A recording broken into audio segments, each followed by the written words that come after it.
Welcome to some new r/malicious compliance stories, where people comply to the letter, but not the spirit of a request. I hope you had a great day. Thanks for all the likes and comments on the last video. If you would like to support this channel, please hit the like button and consider subscribing if you enjoy the content. And now, let's start with the first story. It's called Free Coffee. This was a while ago, and I have since quit this job. I used to work at the diner on the weekends. To-go coffees are served in styrofoam cups and only come in one size, 12 ounces. A talker came in for breakfast and he asked for a big coffee to go. Again, they only come in one size. So I sold him a 12-ounce coffee and gave him his cup. Usually we leave space in case people want to add cream, but I filled his up all the way. Then my manager pulls me aside in front of him and reprimands me for not giving him a big coffee like he asked for, all while he's nodding and smiling.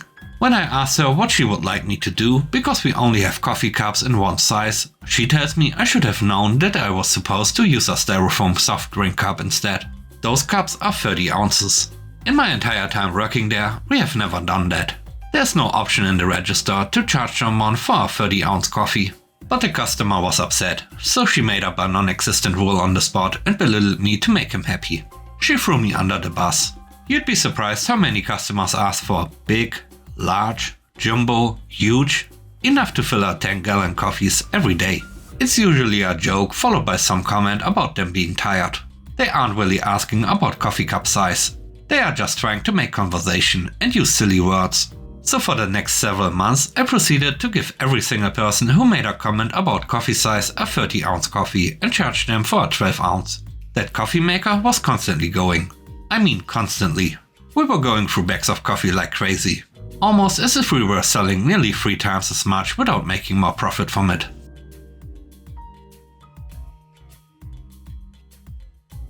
The next story is called Fine, I Quit. Back when I used to work at Mickey D's, they would treat me terribly. I would work extremely hard with very little gratitude. I was only on 13 Australian dollars an hour at 15 to 16 years old. But even so, I'd put my absolute all into what I did.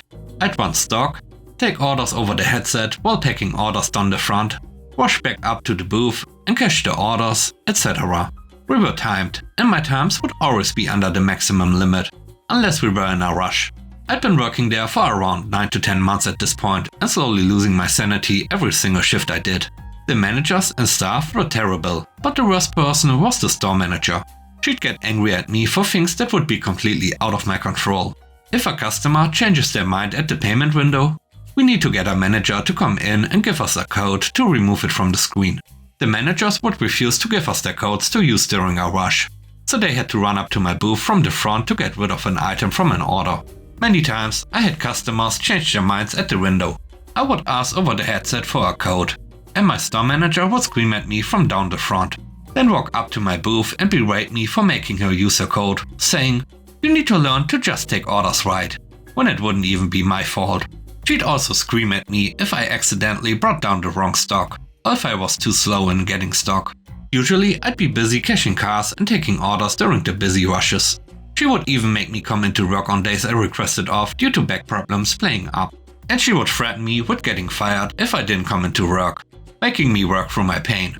So I wouldn't get much time to myself that wasn't just laying in bed at home in pain. After a very long 8 AM to 4 PM shift, I was up in the drive-thru booth at around 3:58 PM, 2 minutes before my shift was over. We were dead, as we usually were at the time, and I was just kicking around waiting for my shift to end. I got a text from my mom, asking if I needed to be picked up from work. So I took out my phone and texted back a simple, "Yes, please," and put my phone away. At this point, it's important to mention that there was a camera in the top right corner of my booth. So if a manager looked, they could see what I was doing. Not even a second after I put my phone away, my manager started to talk over the headset. "What are you doing right now?" "Waiting for cars." "Why? That's not a good way to use your time. How about you get off your phone and do what I pay you to do? Or you can go get a different job." I was really upset. I started to cry, but was holding in tears because I didn't want to be seen. She called me out over the headset, where everyone else in the store who was wearing a headset, everyone could hear. To add some more clarity as to why I was so upset, There were 3 girls who were heavily favored. They would often just sit in the crew rooms for sometimes up to an hour on their phones and no one said anything to them. They were terrible workers too, but since they were favored, they got the best treatment. When it was time to clock off, I just left and started bawling my eyes out because of the embarrassment. I worked hard with no gratitude for months, but the second I text 2 words to my mom, I get scorned. My mom was worried and very angry. This is where my malicious compliance comes in. When I got home, I remembered what she said about finding a different job. So I wrote a very lovely email to the shift manager that went like this. Hi shift manager. I've decided after a lot of thought that I will be resigning from my casual position, effective immediately. I've had a few experiences over the past few months that haven't been very positive, and I believe the best option for me is to resign. I appreciate and thank you all for the opportunities you have given me over the past year or so. 10 minutes later, I got 3 phone calls from the store manager, but I wouldn't pick up. Then the shift manager, and I also didn't pick up. I was absolutely fuming, so I did what she asked me to do, find a new job. I was told by my best friend who was working at the same store that the store manager had been going around saying I called her terrible things, and that I was a horrible little brat who wouldn't listen to her rules. I laughed and said, well, it's a good thing I'm not working there anymore then. While on my job hunt around 2 weeks later, I got a call from the shift manager. The store manager had been relocated, but later fired due to a staff complaint. And they wanted to know if I'd come back because of how good a staff member I was. Due to the lack of work at the time and needing money for teenager things, I went back and did the worst job I possibly could. This was because I'd been called and asked to come back with promises that things had changed and the new store manager would be better. Being 16, I fell for the corporate talk and I went back, which resulted in them treating me even worse. They screwed me around, so I screwed them around in return while looking for a new job. I then quit again 2 months later for my current job at a Mexican place. The best part was that I put the store manager down as a reference. And when my employer contacted her about me, she hung up the phone on them.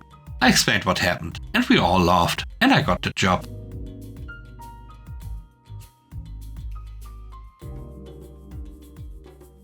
The last story is called Craziest Manager. When I was at this job, everyone was kind and nice and we were just a great team. We had a chill management team, apart from Ron. Let's call her Judith. Judith loved writing people up and making our lives hell. Although she was just an assistant manager, she would just always jump at the opportunity to manage the team for a few days if the main manager is off. Let's call this manager Bob. Bob was an easygoing person. You wouldn't really see him that often, but he was overall chill. Now, we could always handle Judith, as any complaints and write-ups etc. that she processed had to be approved by Bob or the regional manager. Let's call him Joe. Joe was the coolest guy ever. He was super rich too. He wasn't just a chill manager, he was also a really great guy. Now, my job was a pretty important tech job. I was in a sub-department with 4 to 5 people. We made sure that the major systems, product inventory system, POS system, website, etc. were up and running, and we controlled the servers that were connected to them all. What we didn't manage was the employee systems, email, ticketing, employee portal, etc., which was another sub-department. Now, as I was saying, we could handle Judith because basically none of her write-ups and complaints got listened to by Bob or Joe. On this particular month, Bob was celebrating his 35th anniversary and Joe was sick in the hospital. We all mentally prepared ourselves for Judith's wrath. This time we were informed by Bob that any write-up, department change or complaint didn't have to be approved by them as Joe was also gone. We thought no big deal and that we will just get Bob to clear them when he comes back. We're gonna take it day by day. Day 1. Judith was camping at the door. Anyone who was in after 9 AM was written up. I was luckily in there at 9 on the dot, and so was everyone else since we were used to Judith's shenanigans by now. I was talking to my buddy in the main software and tech department. He told me she was in there all day focusing on this one guy. Let's call him George. I knew George quite well. He was a family friend. And for some reason Judith never liked him. She wrote him up 5 times for stupid reasons like on his cell phone during work time, making the work environment unsanitary and unsafe for other employees. He left an empty plastic bottle on his desk for about an hour, etc. And he was Joe's son. Day 2. Judith was in our department today, focusing on my colleague. Let's call her Michelle. Michelle is the sweetest person in the world and would never do anything to hurt or ruin anything of anyone. She is just a genuine and sweet person.